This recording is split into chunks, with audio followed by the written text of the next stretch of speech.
right now I'm just freestyling and trying to figure out my own characters. So lots of sketchy lines when I'm drawing, like I was saying, and I want her to have big eyes.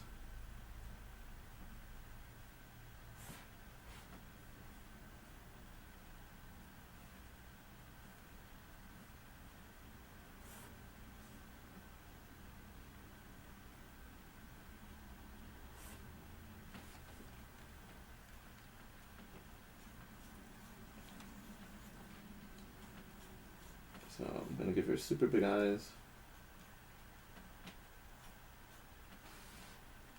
And if you want to learn how to draw, I would suggest you do take anatomy classes or search online for how to draw anatomy.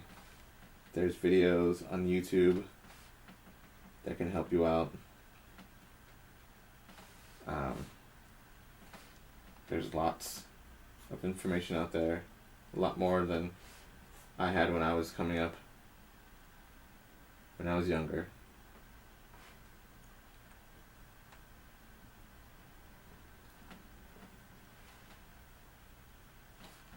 So let's go out there and find that information. Information is key. Knowledge is power.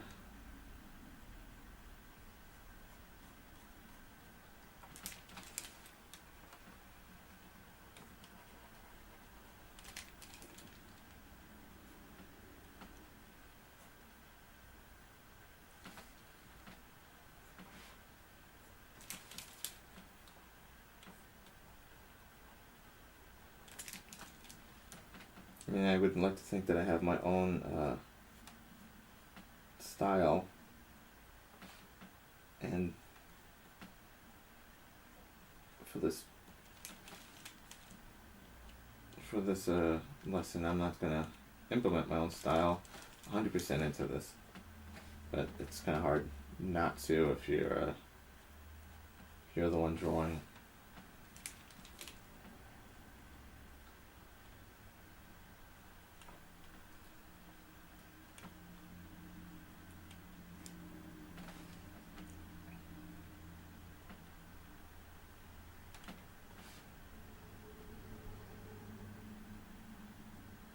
And since this is all coming off the top of my head, I'm not really sure where I'm going. But that's part of design. You just start drawing, seeing what you come up with, seeing what works best, and eventually you will start to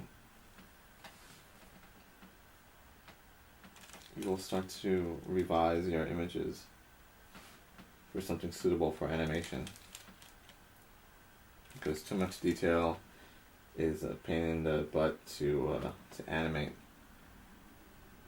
unless you're doing like puppet animation or you're drawing if you're doing puppet animation,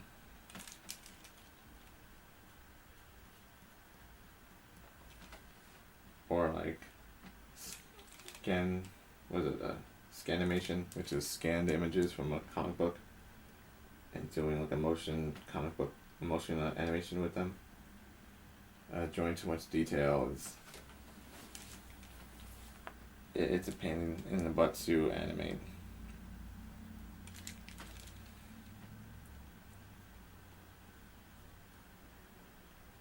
And I would suggest you just keep it simple. And at this stage you can rush if you wanted to, just get your ideas out, but for demonstration purposes, I try not to rush too fast.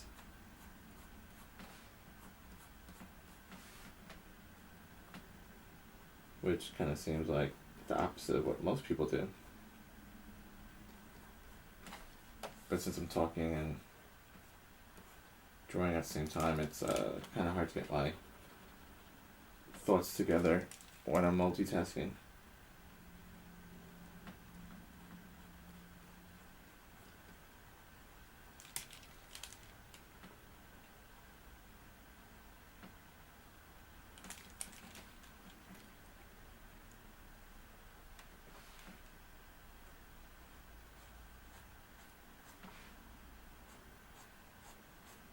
So I guess right now I'm tightening up the lines a little more, but I'm still very sketchy.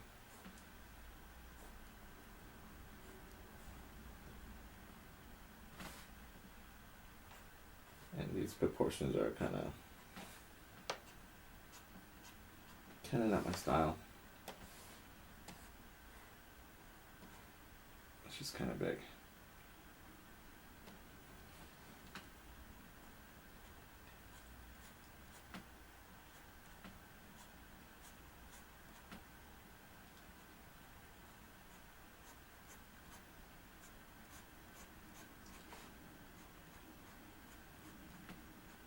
So right now I'm just putting one of her arms down to her side so I can tell where her thigh is.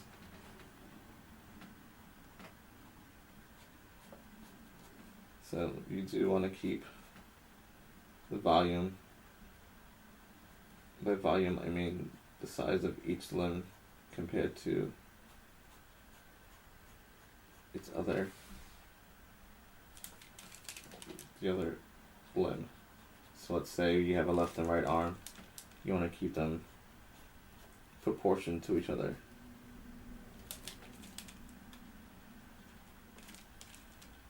And at this stage, I really shouldn't be thinking that much about proportions.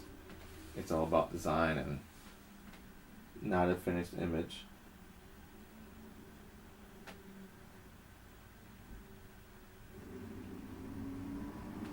For demonstration purposes, I don't want you to look at a really, really bad drawing, even though I should be.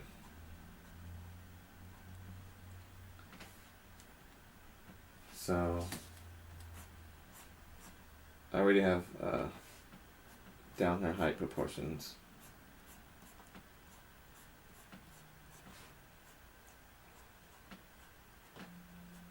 And she's relatively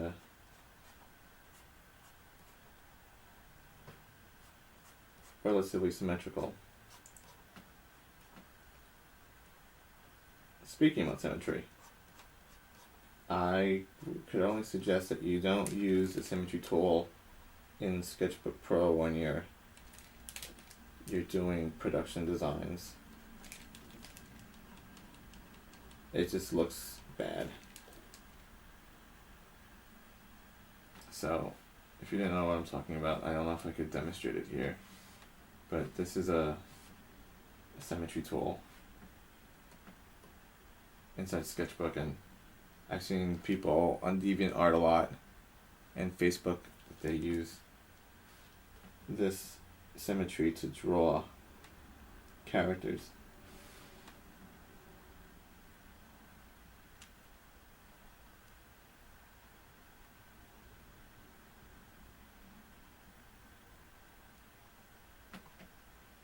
And what's wrong with this tool is there's twinning going on, meaning it's too perfect. And you can only draw in the middle of the canvas.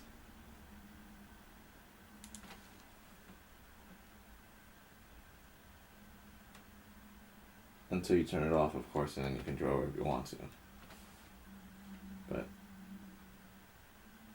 I guess it has its place in design, but I would suggest not to use it.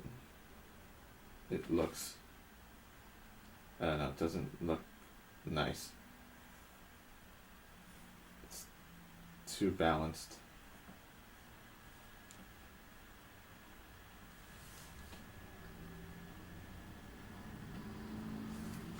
So I wouldn't suggest you use symmetry because stuff like that happens. When you draw one way, it mirrors it on the other side.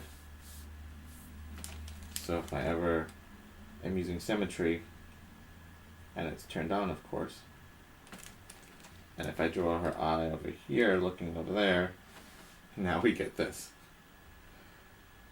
So I would have to turn it off and go back.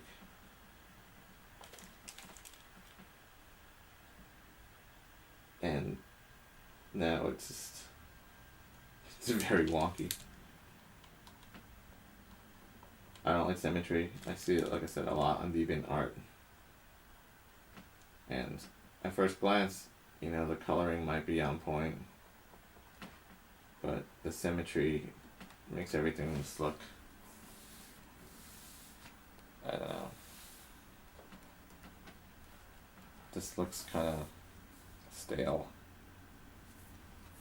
But that's just my opinion.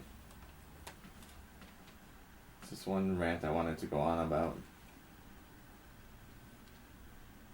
So now, since we have her proportions, I want to start thinking about like the design of her hair and a little bit of her costume.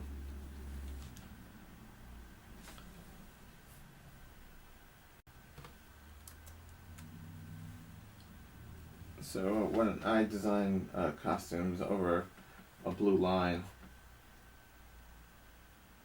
I like to use red because it's a contrasting color to the blue, and I haven't given myself much headroom here, so I might turn off this underlayer for now and just move the character. So you can do is create multiple layers with the same character on it. Your same base drawing. So you could start doing multiple designs of, let's say, clothing at once and hairstyles. So that's one thing you can do. I often do it, and I'd lock those layers. But also keep naming these layers so I know exactly what a layer is at first glance.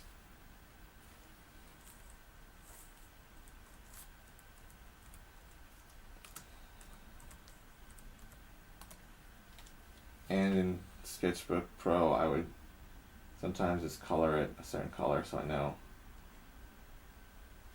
which layer is attached in what group, since in this version there's no grouping or folders.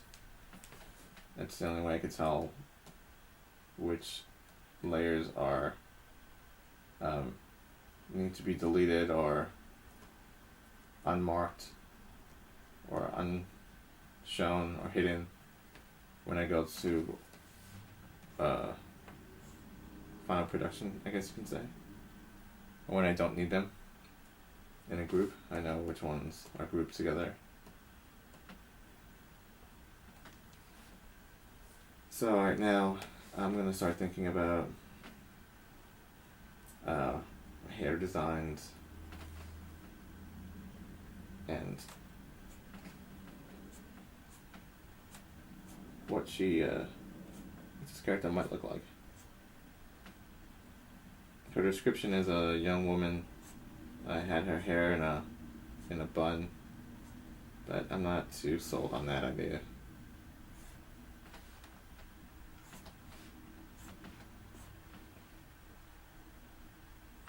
Maybe she has a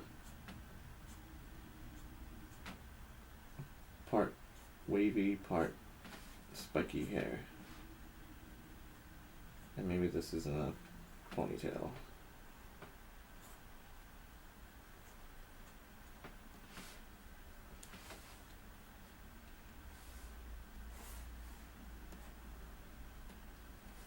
Let's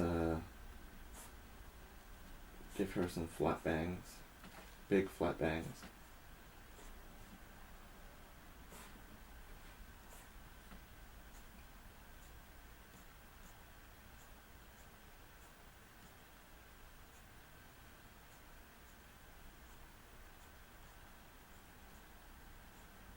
So like I was saying, so much detail can throw your animators off and just be lots and lots of work. So now you have to figure out how to animate this bang if it's moving. Even though when they do anime, lots of times the hair is on a different layer, so when they animate the face talking, they can move the hair on a different layer and not have to do a trace back, which is a tracing of the layer underneath to make it one complete layer.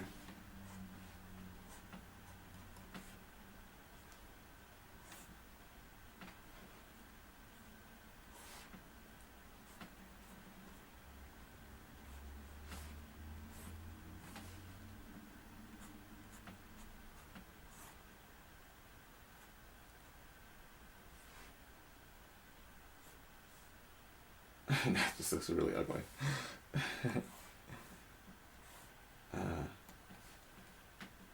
So yeah, I could only suggest that you go online and you start doing research and start finding things that you like on different characters or humans, and you implement them into your design. I want to keep this lesson really short. I keep saying that, but it keeps going on. So that's 3 designs right there for her hair. They're not the greatest. I would keep working at them. But I'm just trying to figure out what this character should look like. Who she is. And I would do the same for her costume. I would think about her personality or who this character might be.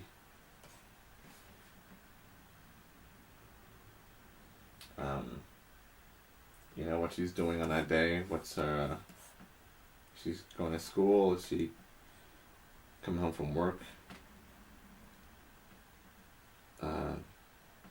There's lots of things that determine what clothes you're wearing that day, just like the clothes that you're wearing today, right now. It all depends on what your day is like, or how you're feeling, or where you're going. Same thing for the characters. Some characters have multiple costumes.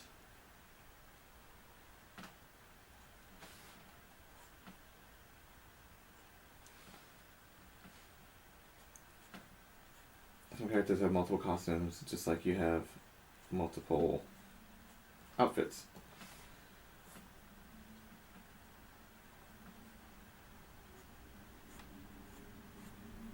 So this isn't really a design class for design class sake. I'm not teaching you really how to draw. If the need is there, I'll start a different class on Skillshare, and I'll teach illustration there. But right now, I'm just showing you the different parts of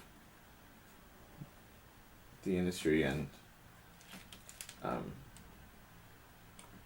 each stage, and trying to make them relatively brief, but it's hard when there's so many different stages, and I want to get the idea in your head about each stage.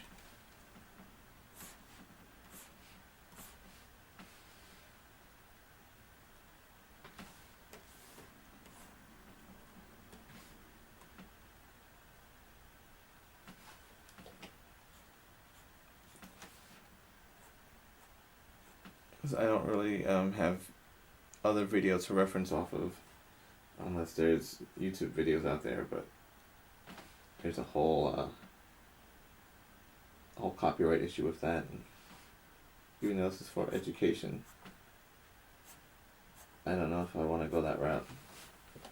Or I'll just point you to the videos and you could watch them yourself.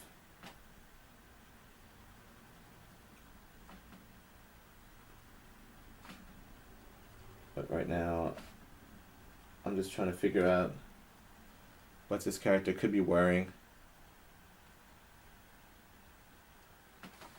And this looks like a kind of a schoolgirl outfit.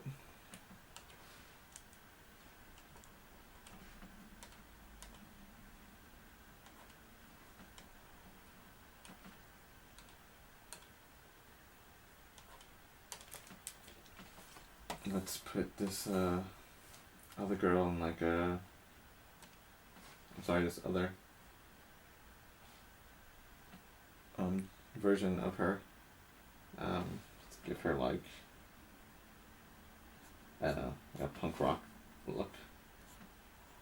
A ripped t-shirt.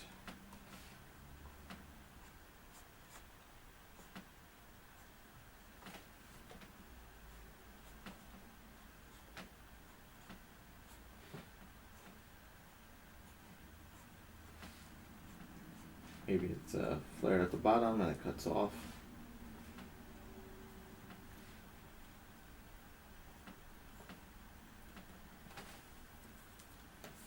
Maybe she's wearing like some low-rider shorts or something.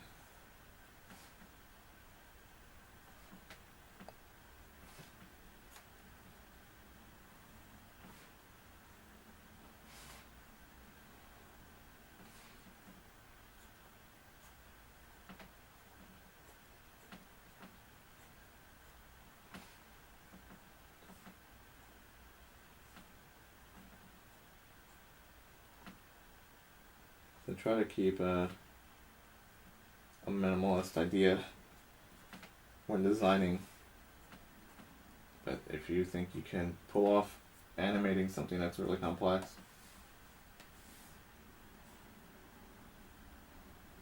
I would not ever be against something like that, but just be aware that it's not the easiest thing to do.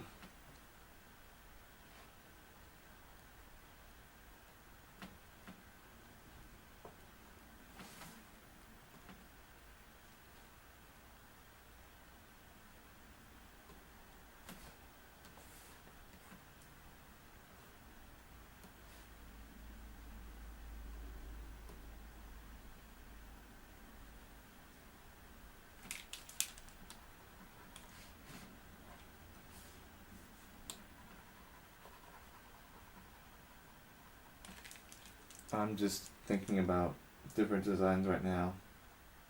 I'm still just trying to figure out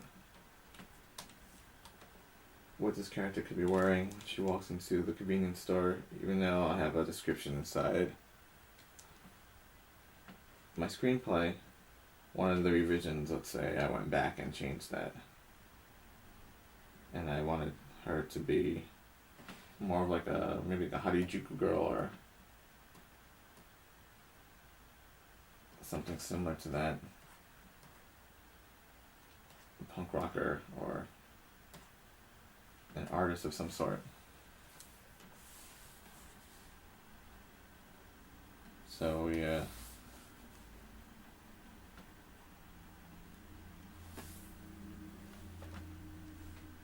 we're feeling through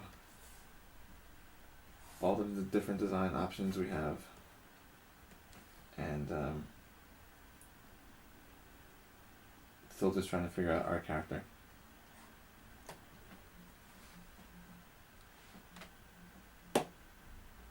And this last one, I just want to maybe put her in the description of what I have her in the screenplay that I wrote.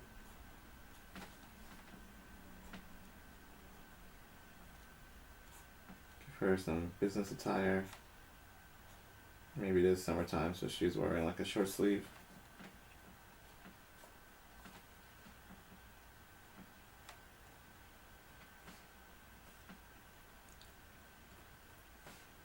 But remember, these are your own characters when you're designing them. Unless you're getting paid to do a certain job, Don't let people dictate to you how your own designs should look. They could be as awesome or as creepy looking as you want them to be.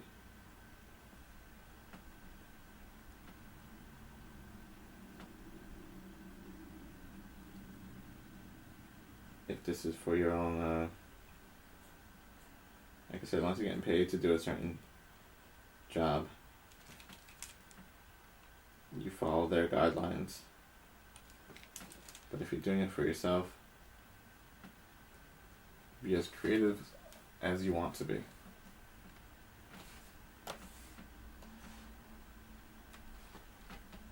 And use any artistic design that you want to as well. It could look like a Picasso, or it could look like a Disney movie.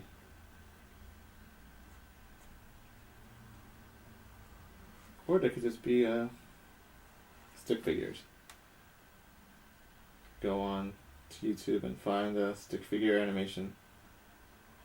We all need to know how to draw stick figures. And we should all start off drawing stick figures.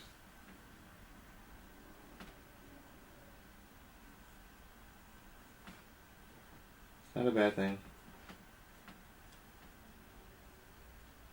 When we're doing animation, we're not completely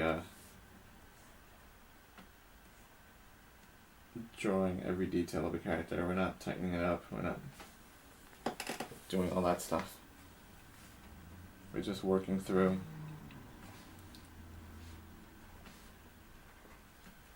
what our characters, how they should animate. We're working through each frame of animation, and we're not really concerned with too much detail at first pass. Second pass, we might tighten it up a little bit more. First and second pass meaning that you do one pass of drawings that are, squiggly lines. That doesn't look right. Sorry.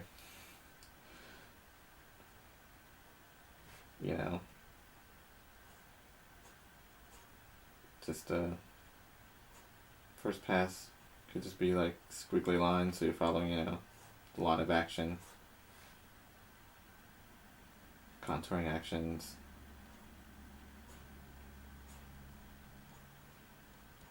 And then let's say the second pass we start adding more detail to them.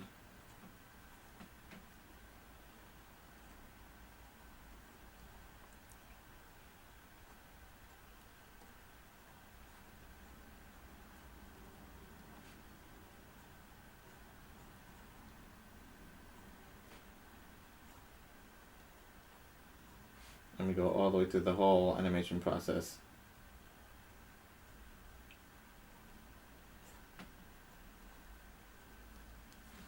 And we keep adding detail after we do all of our frames. Then we go back.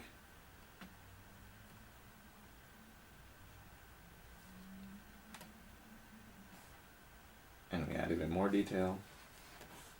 Possibly start tying things down now.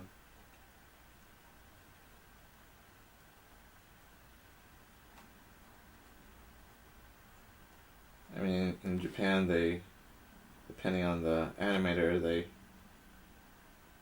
might start tying down really early because there's no time to do all this. But in regular animation, like in the West, this is how animation is done. Sorry if that's not too clear. But right now we're talking about design, and I'll get to drawing it. I'll get to animation in time. So getting back to the lesson, we have 3 hair and costume designs right now. We could keep going on, do some more. When we do actually get to the design we like, we'll start creating we'll start creating character sheets and turnarounds. I'm sorry, I'm still just trying to think and talk at the same time. We'll start doing turnarounds and expression sheets,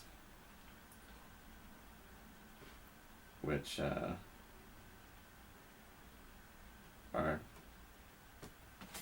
different expressions of a character.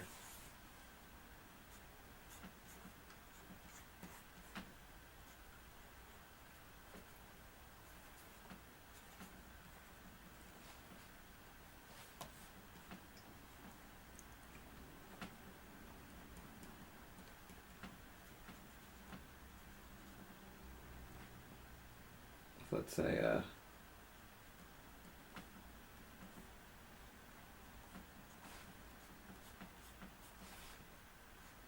we have, generic girl character here.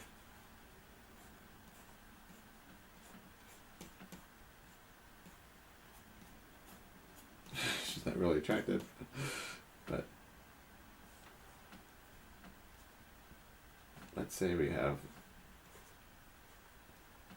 our girl character here, and let's say she's smiling, and this is her smile face.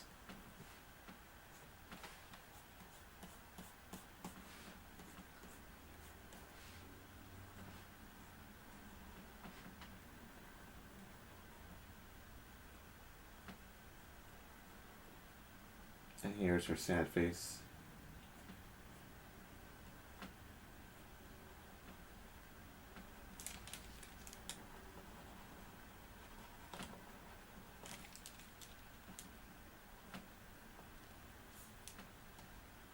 I can't even make this as bad as the other one.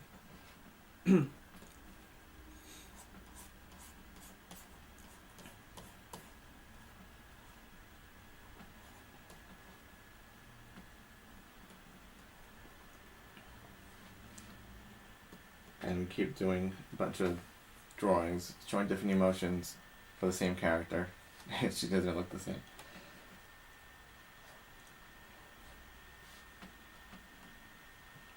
So getting back to our initial design, this is how we'll start designing characters and clothing for them. We'll start with a base. We'll add some clothing. We'll add any features that, let's say, the character has. Let's say she has a tattoo of a heart on her stomach. That would be detail, and that will separate her from other characters. And that's part of designing. I'll be back with more lessons. Thank you. That's part of character design. You want to start with a base character, and you want to start adding detail and changing costumes and seeing what works, changing hair, any accessories that the character might have, and you want to keep just hacking at it. With prop design, you want to do the same thing. You want to keep molding that design and keep working at it until you get to the design that you want. But always start with the written word. So always start with the written word, so you have a foundation of where you're going to go.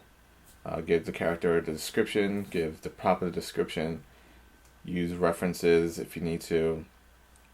Have a animation morgue, which is a bunch of photos for reference that you might have cut and paste from somewhere, put in a folder, or if you want to print them out, put them on a sheet of paper and stick them all together in like a book, like a scrapbook.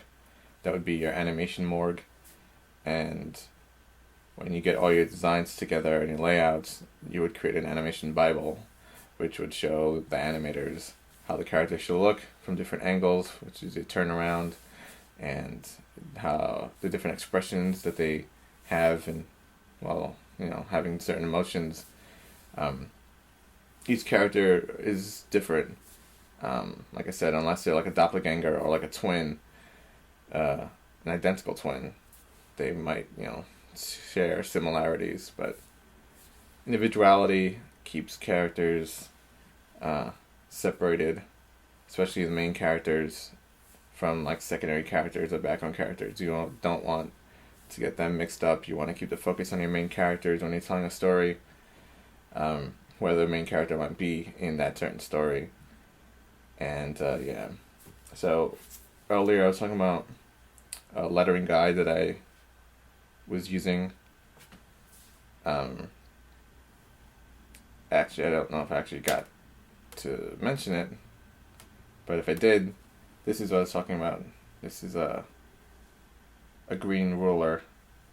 It's a lettering guide. It might be backwards, upside down. It's a green lettering guide. It's a freehand lettering guide. I used to letter comic books a while ago. And this is what I was using on my Cintiq, so I don't scratch the screen. So it's plastic, it's bendable, it's flexible, so it doesn't scratch my screen when I use this. If I use like a wooden ruler or like a hard plastic one, it might scratch my screen. So just be careful about that. If you're not using a line tool or a ruler inside of a drawing program, get one of these flexible rulers or line guides, and they'll work wonders for you when you're doing perspective. That's it. So thanks for watching, and I'll put up some more lessons as we go along, and the next unit should be coming soon, which should be storyboarding. Alright, thank you.